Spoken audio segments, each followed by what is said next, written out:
Um, Thank you very much.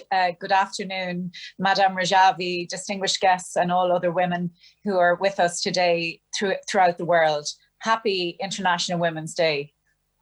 It's an honor for me to speak at this conference to defend the rights of Iranian women who have been strong enough to resist for so many years to finally sweep the misogynistic mullahs out of Iran, and I wish them well. Violence against women is something we all wish to address, especially on International Women's Day. The situation in Iran, as we all know, is particularly bad. At least a decade of foot dragging in the adoption of any law to protect women from violence has placed Iran at the very top of the list of countries with the highest records of violence against women. They say, and imagine this, they say that 66% of Iranian women experience violence in their lifetime. That's just staggering. Women's security and equality, freedom and social justice will never be realized in Iran under the mullah's misogynistic regime. Why?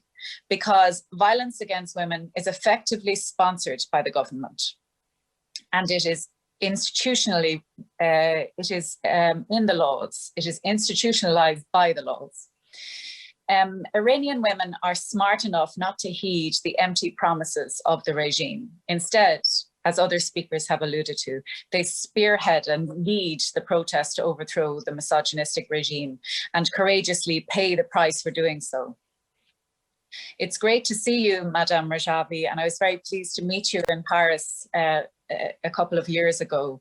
And, I admire you for the strong resistance you have built up through all of the ups and downs and always moving towards final victory. And you have my full support. I've been informed today of a meeting that our foreign minister attended in Iran. In fact, he's just back. And I spoke to him today because I, like others, was very concerned to hear about that.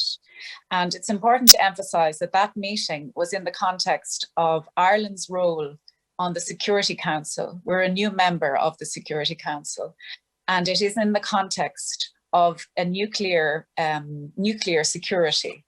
And I think above all, one thing we all want to ensure is that Iran does not become a nuclear power.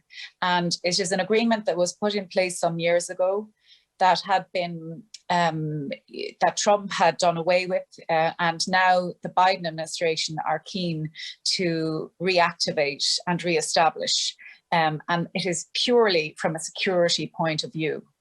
But while Minister Coveney was there, because I, like many other Irish politicians, since I've known Hussein and since he's come to Dublin to visit us and since we've gone to different events in Paris and other places, we have all emphasized the human rights atrocities that we have learned about and that we are so aware of. And he was very mindful of that when making his trip. He told me that during his meeting with the Foreign Affairs Minister there, that he raised the issue of women and their treatment in particular, and minors, and the LGBT community. So I was very glad to hear that. And it certainly means that your efforts in working with us politicians throughout the world, that they are not in vain, and that message was brought by our minister to Iran, to the regime, to let them know that it is not acceptable, their treatment and the way that they conduct their regime. So I'd just like to again say a very happy International Women's Day to the women, especially the Iranian women on this conference, and women throughout the world. We support you in your endeavours, and it's an honour to speak with you today. Thank you.